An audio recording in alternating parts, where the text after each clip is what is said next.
Hello दोस्तों, आज हम लोग उत्तर प्रदेश पुलिस कांस्टेबल भर्ती परीक्षा के लिए हिंदी का प्रैक्टिस सेट 11 देखेंगे और इसमें सभी प्रश्नों को हम व्याख्या सहित सॉल्व करेंगे। तो आइए दोस्तों, हम अपना पहला प्रश्न से शुरुआत करेंगे। यहाँ पर जो हमारा पहला प्रश्न है दोस्तों कि निम्नलिखित में से किस स्वर को संयुक्त स्वर माना गया है? आ, बड़ा ऊ, बड़ी ई और है। तो दोस्तों यहाँ पर जो संयुक्त स्वर के अंतर्गत कौन आएगा? तो इस प्रश्न का जो राइट आंसर होगा वह विकल्प डी यानी कि अ संयुक्त स्वर के अंतर्गत आएगा। दोस्तों संयुक्त स्वर वह चार होते हैं, ए, ओ और औ। यह जो चार स्वर हैं यह संयुक्त स्वर कहलाते हैं।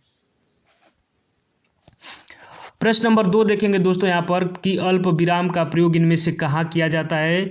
वाक्य के अंत में, कहीं भी, वाक्य के शुरू में, वाक्य के मध्य में, जहाँ बहुत कम ठहराव हो।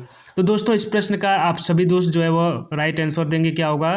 तो यहाँ पर दोस्तों जो अल्प विराम का प्रयोग है वह वाक्य के मध्य में, जहाँ बहुत कम ठहराव हो, अर्थात इस प्रश्न का जो राइट आंसर है दोस्तों वह विकल्प डी होगा। यहाँ पर दोस्तों अगर हम और विराम चिन्हों को देख लेते हैं तो वाक्य के मध्य में जहाँ बहुत कम ठहराव हो वहाँ अल्प विराम का प्रयोग किया जाता है। और दोस्तों अल्प विराम का चिन्ह क्या होता है? यानी कि बहुत सिंपल, आप सभी जानते हैं, कॉमा का जो साइन होता है दोस्तों उसको अल्प विराम कहा जाता है। बाकी दोस्तों यह साइन पूर्ण विराम का है। और एक साइन होता है दोस्तों, इसको कॉलन बोलते हैं, यानी कि यह साइन अर्ध विराम का है। बाकी प्रश्नवाचक चिन्ह तो आप सभी जानते हैं कि यह साइन प्रश्नवाचक चिन्ह का होता है।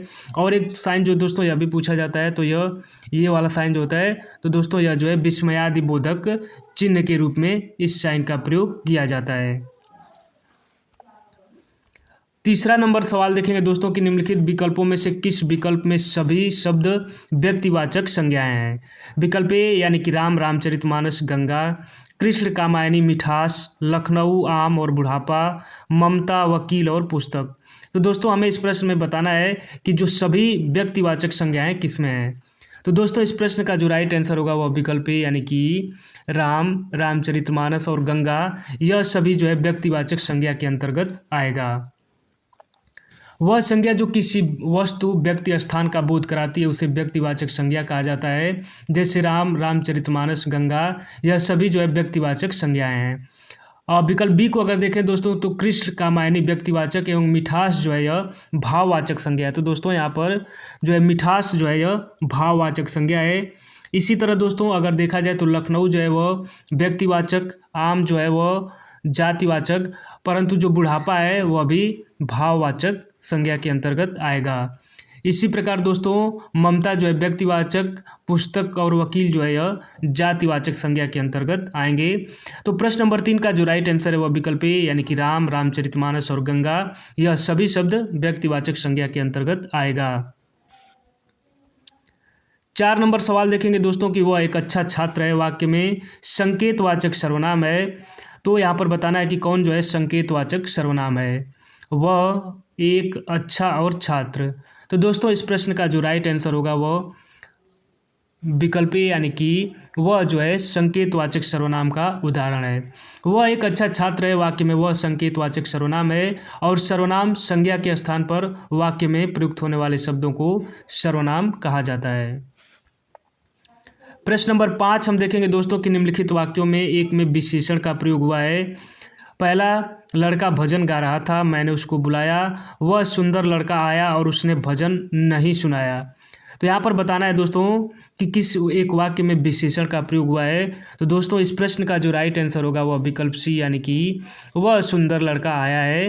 तो यहाँ पर आप सिंपल देख सकते हैं कि लड़के की विशेषता क्या बता दी गई है कि सुंदर लड़का आया, यानी कि यहाँ पर विशेषण का प्रयोग हुआ है। प्रश्न नंबर 6 देखेंगे दोस्तों कि निम्नलिखित में सकर्मक क्रिया वाला वाक्य नहीं है। यहाँ पर हमको यह बताना है कि कौन सा वाक्य सकर्मक क्रिया वाला नहीं है। दोस्तों मैं एक बार नहीं 1000 बार कह चुका हूँ कि जब भी प्रश्न में नकारात्मक चीज़ें पूछी जाए यानी कि नहीं जब लगा दिया जाए तब आपको प्रश्नों पर विशेष सावधानी बरतनी होती है। जैसे डाकिया पत्र लाया, सीमा ने गाना गाया, सिपाही ने चोर को पकड़ा और लड़का सोता है। तो यहाँ पर बताना है दोस्तों कि कौन सा वाक्य सकर्मक क्रिया वाला नहीं है। तो यहाँ पर दोस्तों अगर देखा जाए तो इस प्रश्न का जो राइट आंसर है वह विकल्प डी यानी कि लड़का सोता है। यह सकर्मक क्रिया वाला वाक्य नहीं है। लड़का सोता है सकर्मक क्रिया वाला वाक्य नहीं है, क्योंकि वाक्य में सोना अकर्मक क्रिया है। 7 नंबर सवाल देखेंगे दोस्तों कि उन्होंने पूर्णतया समर्थन किया है। इस वाक्य में किस प्रकार की क्रिया विशेषण का प्रयोग हुआ है? कालवाचक, रीतिवाचक, परिमाणवाचक और स्थानवाचक। तो दोस्तों आप सभी को इस प्रश्न का उत्तर देना है कि इस प्रश्न में यानी कि उन्होंने पूर्णतया समर्थन किया है, इस वाक्य में किस प्रकार की क्रिया विशेषण का प्रयोग हुआ है। तो दोस्तों इस प्रश्न का जो राइट आंसर होगा वह विकल्प सी, यानी कि यहाँ पर परिमाणवाचक विशेषण क्रिया विशेषण का प्रयोग हुआ है।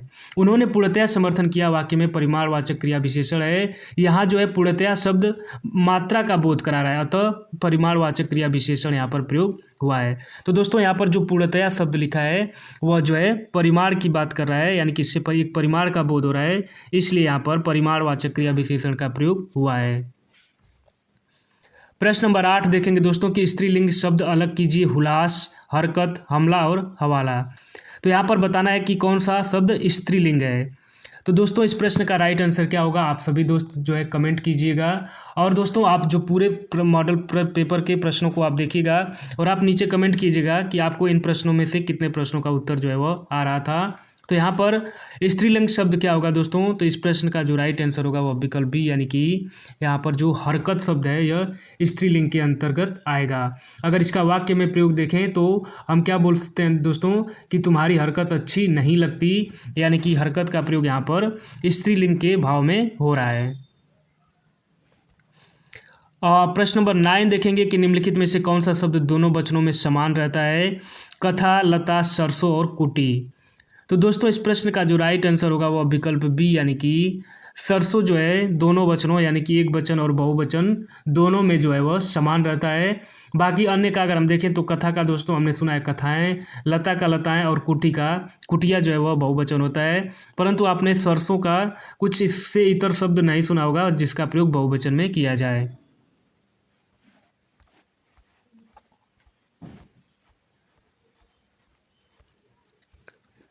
अब दोस्तों 10वां प्रश्न हम देखेंगे कि इनमें से कौन सा प्रकार वर्तमान काल का नहीं है? सामान्य वर्तमान, संभाव्य वर्तमान और तात्कालिक वर्तमान, आसन्न भूत। तो दोस्तों इस प्रश्न का जो राइट आंसर होगा वह विकल्प सी, यानी कि आसन्न भूत जो है वह वर्तमान काल का कोई प्रकार नहीं होता है। आसन्न भूत वर्तमान काल का नहीं बल्कि भूतकाल का एक प्रकार है। भूतकाल की वह घटना जो हाल ही में घटित होती है आसन्न भूतकाल क्रिया कहलाती है। जैसे रमेश ने खाना खा लिया है, मैं चला हूँ इत्यादि जो है आसन्न भूत के अंतर्गत आता है। उसके द्वारा अपने भाई को पढ़ाया गया, इस वाक्य में वाच्य का कौन सा प्रकार है? तो दोस्तों यहाँ पर कर्तृवाच्य, भाववाच्य, कर्मवाच्य और इनमें से कोई नहीं। तो दोस्तों इस प्रश्न का जो राइट आंसर होगा वह विकल्प सी, यानी कि यहाँ पर कर्मवाच्य का प्रयोग किया गया है। उसके द्वारा अपने भाई को पढ़ाया गया, यह वाक्य कर्मवाच्य में दिया गया है। जिस वाक्य में वाच्य बिंदु कर्ता न होकर कर्म हो वह वाक्य कर्मवाच्य का वाक्य कहलाता है। जैसे माता के द्वारा खाना पकाया गया, रोटी माता के द्वारा बनाई गई। और दोस्तों अगर कर्तृवाच्य की बात करें तो क्रिया के उस रूपांतर को कर्तृवाच्य कहते हैं जिससे वाक्य में कर्ता की प्रधानता का बोध हो। जैसे लड़का खाता है, मैंने पुस्तक पढ़ी। और दोस्तों अगर वहीं पर भाववाच्य की बात करें तो जिससे वाक्य में क्रिया अथवा भाव की प्रधानता का बोध हो, जैसे राम से टहला नहीं जाता, मुझसे चला नहीं जाता, यह सभी जो है भाववाच्य के उदाहरण होंगे। 12 नंबर सवाल देखेंगे दोस्तों कि निम्नलिखित में से कर्ता कारक वाला वाक्य छांटिए। मोहन को जाना है, शीला को रोटी खिलाओ, शाम को मत आना, बीमा को पुस्तक दे दो। तो दोस्तों यहाँ पर बताना है कि कर्ता कारक वाला वाक्य कौन सा है। तो दोस्तों इस प्रश्न का जो राइट आंसर है वह विकल्प ए, यानी कि मोहन को जाना है, यह जो है कर्ता कारक वाला वाक्य है। यहाँ पर मोहन को जाना है वाक्य कर्ता कारक वाला है। इस वाक्य में को ने का आशय दे रहा है, अतः यहाँ कर्ता कारक होगा। शेष वाक्य कर्म कारक वाले हैं। तो यहाँ पर दोस्तों मोहन को जाना है, यही जो है कर्ता कारक वाला वाक्य होगा।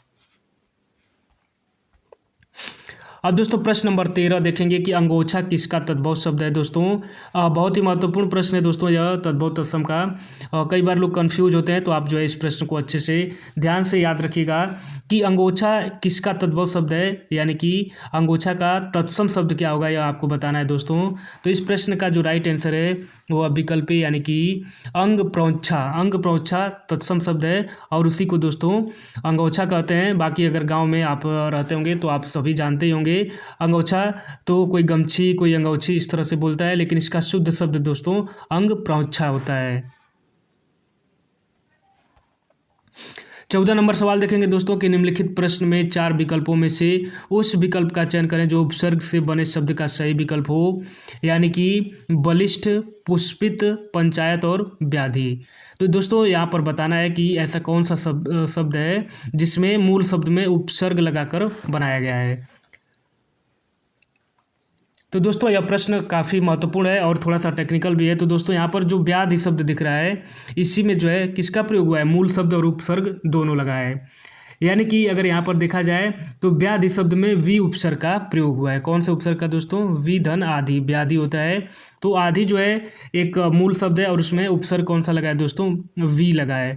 बाकी बलिष्ठ, पुष्पित और पंचायत यह सभी शब्द प्रत्यय से निर्मित शब्द हैं। 15 नंबर सवाल देखेंगे दोस्तों कि दिए गए शब्द का प्रत्यय ज्ञात कीजिए। रनिवास। तो रनिवास में बताना है कि कौन सा शब्द प्रत्यय है। तो दोस्तों मैंने आपको बताया कि प्रत्यय ऐसे शब्द होते हैं जो मूल शब्द के पीछे लगते हैं, यानी कि बाद में, और उपसर्ग क्या होते हैं दोस्तों, आगे लगते हैं, और जो प्रत्यय होता है वह पीछे। तो रनिवास में बताना है दोस्तों कि कौन सा प्रत्यय लगा है।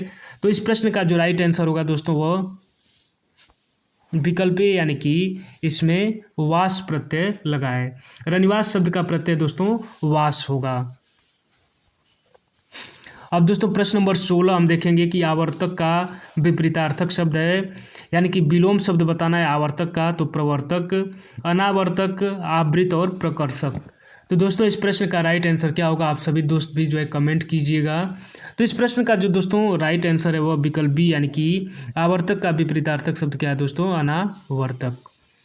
अब दोस्तों यहाँ पर अगर प्रवर्तक की बात किया जाए तो प्रवर्तक का विपरीतार्थक होगा अप्रवर्तक, आवृत का अनावृत और अज्ञ का विज्ञ जो है वह विलोम होता है। प्रश्न नंबर 17 देखेंगे दोस्तों कि इनमें से कौन सा शब्द आसक्त का विलोम है। अनासक्त, अधम, निरुत्साह और निमग्न। तो दोस्तों इस प्रश्न का जो राइट आंसर होगा वह विकल्प ए, यानी कि आसक्त का विलोम क्या होगा, अनासक्त। बाकी अधम का दोस्तों उत्तम होता है, निरुत्साह का उत्साह, और निमग्न का अमग्न जो है यह विलोम शब्द होता है। 18 नंबर सवाल देखेंगे दोस्तों कि किनारा का पर्यायवाची शब्द नहीं है। तट, मुहाना, तीर और कर। तो दोस्तों इस प्रश्न का जो राइट आंसर होगा वह विकल्प डी, यानी कि कर जो है वह किनारा का पर्यायवाची शब्द नहीं है। किनारा का पर्यायवाची शब्द कर नहीं है। कर जो है वह लगान का पर्यायवाची शब्द है, जबकि तट, मुहाना तथा तीर किनारा के अन्य पर्यायवाची शब्द हैं। 19 नंबर प्रश्न देखेंगे कि जलवृष्टि के कारण चारों ओर हरियाली छा गई। वाक्य के रेखांकित शब्द की जगह कौन सा पर्यायवाची शब्द उपयुक्त हो सकता है दोस्तों। तो यहाँ पर जो रेखांकित वाक्य है यह क्या है दोस्तों, जलवृष्टि है। तो यहाँ पर जलवृष्टि के कारण चारों ओर हरियाली छा गई। तो यहाँ पर दोस्तों इसकी जगह पर कौन सा शब्द प्रयुक्त हो सकता है। तो आप सभी जानते हैं कि इसकी जगह पर क्या हो सकता है दोस्तों, वर्षा। वर्षा के कारण क्या होता है, चारों ओर हरियाली छा जाती है। यहाँ पर जलवृष्टि के कारण चारों ओर हरियाली छा गई। रेखांकित शब्द जलवृष्टि की जगह पर्यायवाची शब्द वर्षा जो है वह उपयुक्त होगा। और वर्षा के अन्य पर्यायवाची शब्द दोस्तों अगर हम देखें तो बरसात, बारिश, वृष्टि, जलाढ़व, मेघ और पावस इत्यादि जो है वर्षा के अन्य पर्यायवाची शब्द होते हैं। 20 नंबर सवाल देखेंगे दोस्तों कि निम्नलिखित में से कौन सा शब्द अनेकार्थी शब्द है। अंक, कबूतर, दोस्त और परिवार। तो दोस्तों इस प्रश्न का जो राइट आंसर होगा वह विकल्प ए, यानी कि अंक शब्द क्या है, अनेकार्थी शब्द है। अंक अनेकार्थी शब्द है। निशान, गिनती की संख्या, गोद, ये सभी अंक के अनेकार्थी शब्द हैं। तो दोस्तों वीडियो में आगे बढ़ने से पहले अगर आप एग्ज़ाम फर्स्ट चैनल से फर्स्ट टाइम जुड़ रहे हैं और आप साथ ही अगर जो है आप अभ्यर्थी हैं, आप परीक्षाओं की तैयारी करते हैं, खास करके उत्तर प्रदेश पुलिस या अन्य किसी भी परीक्षा की तैयारी करते हैं, तो आप सभी को एग्ज़ाम फर्स्ट चैनल से जुड़ जाना है दोस्तों, और वीडियो को लाइक करना है और अपने दोस्तों के बीच में भी शेयर करना है। तो दोस्तों आइए अब अगला प्रश्न हम यहाँ पर देखेंगे कि युग्म की कौन सी जोड़ी सही है, यानी कि न्याय का अन्याय, अचल का अचला, धरा का पृथ्वी, मान का अपमान। तो यहाँ पर बताना है दोस्तों कि युग्म की कौन सी जोड़ी सही है। तो दोस्तों इस प्रश्न का जो राइट आंसर होगा वो विकल्प सी, यानी कि अचल का अचला, यही जो है जोड़ी सही है। दिए गए विकल्पों में से अचल, अचला युग्म शब्द की जोड़ी सही है। अचल का अर्थ है स्थिर तथा अचला का अर्थ है पृथ्वी। न्याय का न्याय, मान का अपमान या विलोम शब्द है, तथा धरा जो है वह पृथ्वी का पर्यायवाची शब्द है।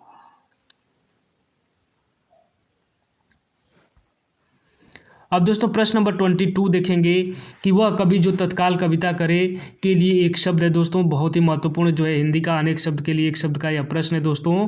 तो वह कवि जो तत्काल कविता करे के लिए एक शब्द है, तो दोस्तों इस प्रश्न का जो राइट आंसर होगा वह विकल्प डी यानी कि आंसू कवि। वह कवि जो तत्काल कविता करे उसको क्या कहा जाता है दोस्तों, आंसू कवि, याद रखिएगा आप।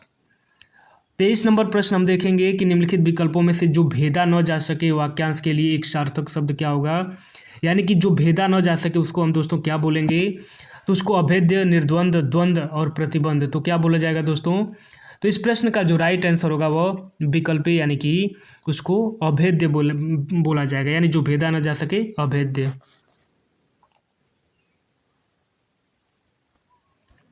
अब दोस्तों प्रश्न नंबर 24 हम देखेंगे कि कोणार्क का संधि विच्छेद है कोण धन क, कोण धन आर्क, कोण धन अर्क और कोणा धन अर्क। तो दोस्तों इस प्रश्न का जो सही उत्तर होगा वह विकल्प सी यानी कि कोण धन अर्क जो है यह कोणार्क का संधि विच्छेद होगा। कोणार्क का संधि विच्छेद कोण धन अर्क होगा और यह दोस्तों दीर्घ स्वर संधि का उदाहरण है। यदि अ, आ, छोटी, बड़ी, छोटा उ, बड़ा उ और री के बाद वे ही ह्रस्व स्वर या दीर्घ स्वर आएँ तो दोनों मिलकर क्रमशः बड़ा, बड़ी, बड़ा उ और री हो जाते हैं। जैसे शिवालय में शिवधनालय, विद्यालय में विद्याधन आलय। तो कोणार्क का संधि विच्छेद दोस्तों कोण धन अर्क है और यह जो है स्वर संधि में दीर्घ स्वर संधि का उदाहरण है। 25 नंबर प्रश्न देखेंगे कि किस समास का समस्त पद वाक्य में क्रिया विशेषण का काम करता है दोस्तों। तो इस प्रश्न का जो राइट आंसर होगा वह विकल्प यानी कि अव्ययी भाव समास में समस्त पद वाक्य में क्रिया विशेषण का काम करता है। अव्ययी भाव समास का समस्त पद वाक्य में क्रिया विशेषण का काम करता है और जिस समास में समस्त पद यानी कि प्रथम पद अव्यय या उपसर्ग हो तथा दूसरा पद संज्ञा हो उसे अव्ययी भाव समास कहते हैं। जैसे यथाशक्ति, प्रतिलिपि, प्रतिदिन, कुमार्ग, यथासंभव, तो यह सभी जो है दोस्तों अव्ययी भाव समास का उदाहरण होता है। 26 नंबर प्रश्न देखेंगे कि उन्होंने बोल उठे। यह जो एक स्टेटमेंट लिखा है दोस्तों कि उन्होंने बोल उठे। उपरोक्त वाक्य में त्रुटि पहचान कर वाक्य को शुद्ध कीजिए, यानी कि इसकी जगह पर शुद्ध वाक्य क्या होगा। तो दोस्तों इस प्रश्न का जो राइट आंसर होगा वह विकल्प यानी कि उन्होंने बोल उठे यह कोई शब्द नहीं है या कोई वाक्य नहीं है। इसकी जगह पर यह वाक्य बोला जाता है कि वे बोल उठे। यहाँ पर दिए गए वाक्य में उन्होंने बोल उठे में और यहाँ पर दोस्तों अगर देखा जाए तो सर्वनाम संबंधित त्रुटि है जिसमें उन्होंने के स्थान पर वे का प्रयोग उचित होगा, अतः शुद्ध वाक्य होगा कि वे बोल उठे। प्रश्न नंबर 27 देखेंगे दोस्तों कि साहित्य में रस का क्या अर्थ है। साहित्य की मिठास, किसी रस का आनंद, किसी फल का स्वाद और साहित्य से मिलने वाली आनंद अनुभूति। तो दोस्तों इस प्रश्न का जो राइट आंसर होगा वह क्या होगा, तो इस प्रश्न का जो राइट आंसर होगा वह विकल्प डी यानी कि साहित्य से मिलने वाली आनंद की अनुभूति जो है वह साहित्य में रस कहलाती है। अब दोस्तों प्रश्न नंबर 28 आ गया। रामायण की सबसे मेरी पर्सनली फेवरेट जो है यह चौपाई कि मंगल भवन अमंगल हारी, द्रवंशु दशरथ अजिर बिहारी। इन पंक्तियों में किस छंद का प्रयोग हुआ है, दोहा, चौपाई, सोलठा और सवैया। तो दोस्तों इस प्रश्न का जो राइट आंसर है वो विकल्प बी यानी कि यह जो है रामायण की प्रसिद्ध चौपाई है। मंगल भवन अमंगल हारी, द्रवंशु दशरथ अजिर बिहारी। इसमें चौपाई छंद है और चौपाई एक सममात्रिक छंद है। इसमें 4 चरण होते हैं और प्रत्येक चरण में 16 मात्राएं होती हैं। अब दोस्तों बात करें अन्य विकल्पों की तो सवैया एक वार्णिक छंद है। वार्णिक वृत्तों में 22 से 26 अक्षर के चरण वाले जाति छंद को सामूहिक रूप से हिंदी में सवैया कहते हैं। सवैया के उदाहरण रसखान के काव्य में प्रचुर मात्रा में पाया जाता है। जैसे मानुष हो तो वही रसखान, बसों ब्रज गोकुल गांव के ग्वारण। तो यहाँ पर जो है सवैया का प्रयोग होता है। तो अगर दोस्तों यह प्रश्न आपसे पूछा जाए कि सवैया का उदाहरण सबसे ज़्यादा किस में मिलता है, तो रसखान के काव्य में सवैया का जो है प्रचुर मात्रा में उपयोग मिलता है। बाकी अगर आप तुलसीदास का रामचरितमानस देखेंगे तो वहाँ पर ज़्यादातर दोस्तों दोहा और चौपाई का प्रयोग मिलता है। अब दोस्तों प्रश्न नंबर 29 देखेंगे कि जिस पंक्ति या जिन पंक्तियों में एक या अनेक वर्गों का एक ही क्रम में एक बार आवृत्ति हो तो वहाँ कौन सा अलंकार होता है दोस्तों, लाटानुप्रास, वृत्त्यानुप्रास, छेकानुप्रास और श्रुत्यानुप्रास। तो दोस्तों इस प्रश्न का जो राइट आंसर है वो विकल्प सी यानी कि छेकानुप्रास अलंकार वहाँ पर आता है। अब दोस्तों अगर बात करें यहाँ पर कि उपयुक्त प्रश्नानुसार यहाँ 6 का अनुप्रास अलंकार होता है, जो किसी वस्तु को अलंकृत करे वहाँ अलंकार होता है। और अलंकार के दोस्तों मुख्यतः 3 भेद होते हैं, शब्दालंकार, अर्थालंकार और उभया अलंकार। 30 नंबर प्रश्न देखेंगे कि साधारणीकरण की व्याख्या में मधुमती की भूमिका की परिकल्पना किस विद्वान ने करी है? भगीरथ मिश्र, श्याम सुंदर दास, रामचंद्र शुक्ल और राममूर्ति त्रिपाठी। तो दोस्तों इस प्रश्न का जो राइट आंसर होगा वह विकल्प बी यानी कि श्याम सुंदर दास ने करी है।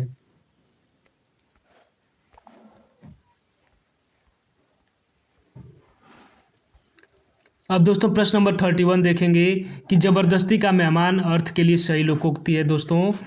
ऊंची दुकान फीकी पकवान, अधजल गगरी छलकत जाए, आँख के अंधे नाम नयन सुख और मान न मान मैं तेरा मेहमान। तो दोस्तों इस प्रश्न का जो राइट आंसर होगा वह विकल्प डी यानी कि मान न मान मैं तेरा मेहमान। 32 नंबर प्रश्न देखेंगे कि पैसे से ही आदमी की इज्जत है, इसके लिए निम्नलिखित में से उचित लोकोक्ति का चयन करना है। अपनी पगड़ी अपने हाथ, होनहार बीरवान के वो चिकने पात, जैसी तेरी कामरी वैसी मेरे गीत, और जर है तो नर नहीं तो खंडहर। तो दोस्तों इस प्रश्न का राइट आंसर क्या होगा, आप सभी जो है कमेंट कीजिएगा। तो इस प्रश्न का जो दोस्तों राइट आंसर है वह विकल्प डी यानी कि जर है तो नर नहीं तो खंडहर। पैसे से ही आदमी की इज्जत होती है, इस लोकोक्ति का मतलब इसके लिए जो लोकोक्ति क्या है कि जर है तो नर नहीं तो खंडहर। अब दोस्तों प्रश्न नंबर 33 देखेंगे कि किशोरीलाल गुप्त की पुस्तक हिंदी साहित्य का प्रथम इतिहास इनमें से किस पुस्तक का अनुवाद है? तो दोस्तों इस प्रश्न का जो राइट आंसर है वह विकल्प सी यानी कि the modern vernacular literature of Hindustan. Kishorilal गुप्त की पुस्तक हिंदी साहित्य का प्रथम इतिहास इसी पुस्तक का अनुवाद है, यानी कि the modern vernacular literature of Hindustan. Kishorilal गुप्त की पुस्तक हिंदी साहित्य का प्रथम इतिहास पुस्तक the modern vernacular literature of Hindustan का अनुवाद है। और इसका लेखक कौन है दोस्तों? George Abraham Gierson. इनकी अन्य रचना में सूरसागर का टीका 4 खंडों में है। तो दोस्तों यह जो है जो इंग्लिश में लिखा था वो किसने लिखा था? जॉर्ज अब्राहम गियर्सन ने। अब दोस्तों जो आगे के प्रश्न है वहाँ पर यहाँ पर आपको जो है चयन करना है कि विकल्प ए बी सी डी में से क्या होगा। तो आइए देखते हैं। प्रश्न नंबर 34 देखेंगे कि कोई चारा नहीं है से तात्पर्य है। तो क्या तात्पर्य है दोस्तों? तो इस प्रश्न का जो सही उत्तर होगा वह विकल्प बी यानी कि दूसरा रास्ता न होना, कोई चारा नहीं, इसका तात्पर्य होगा।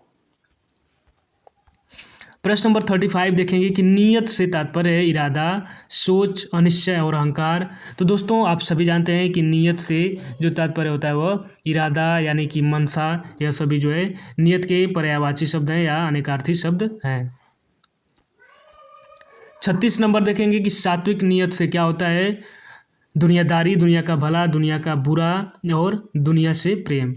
तो दोस्तों इस प्रश्न का जो राइट आंसर होगा वह विकल्प सी यानी कि सात्विक नियत यानी कि नेक नियत से क्या होता है दोस्तों? दुनिया का भला ही होता है। तो नए लोग कहते हैं कि नियत जो है वह नेक होनी चाहिए, यानी कि इसी से दुनिया का जो है भला होता है। अब दोस्तों प्रश्न नंबर 37 देखेंगे कि आसुरी तपस्या से मनुष्य ने क्या बनाया? शांति, एटम बम, हवाई जहाज और मोटर गाड़ी। तो दोस्तों इस प्रश्न का जो सही उत्तर है वह विकल्प बी यानी कि आसुरी तपस्या से दोस्तों मनुष्य ने क्या बनाया? एटम बम और हाइड्रोजन बम बनाए। यानी कि यहाँ पर जैसे पहले के टाइम में सुर और असुर होते थे, तो दोस्तों सुर का मतलब देवता होता था और असुर जो है वह राक्षस टाइप के थे। तो वह लोग क्या करते थे? बम फोड़ते थे या इस तरह से लोगों को परेशान करते थे। तो वही आजकल के टाइम में भी आसुरी तपस्या से इस तरह से लोगों ने प्रयोग करके क्या बनाया दोस्तों? एटम बम बनाया। तो यह जो है रेफरेंस ऊपर जो अनसीन पैसेज है उसमें दिया गया होगा, तो वहीं से इस तरह के प्रश्न पूछे जाते हैं। काफ़ी आसान होते हैं। आप जो है इन प्रश्न पैसेज को 1 से 2 बार पढ़ के इन प्रश्नों का जो है वह सही उत्तर दे पाते हैं। तो दोस्तों इस तरह से हमने इस वीडियो में हिंदी के सभी 37 प्रश्नों को देखा। तो आप सभी दोस्तों ने इन 37 प्रश्नों में आपने कितने प्रश्नों का सही उत्तर दिया तो आप जो है नीचे ज़रूर कमेंट करेंगे। और हाँ दोस्तों, उत्तर प्रदेश पुलिस कांस्टेबल भर्ती की परीक्षा की अगर आप तैयारी कर रहे हैं, डेट भी दोस्तों आयोग के द्वारा जारी कर दी गई है 8, 9 और 10 जून को। तो आप सभी साथी जो है वो मेरे साथ जुड़ जाइए। और यहाँ पर हम लोग जो है डेली एक प्रैक्टिस सेट करेंगे, एक प्रैक्टिस सेट हिंदी का और एक प्रैक्टिस सेट GS और GK का। तो आप सभी साथियों का बहुत बहुत धन्यवाद। नमस्कार।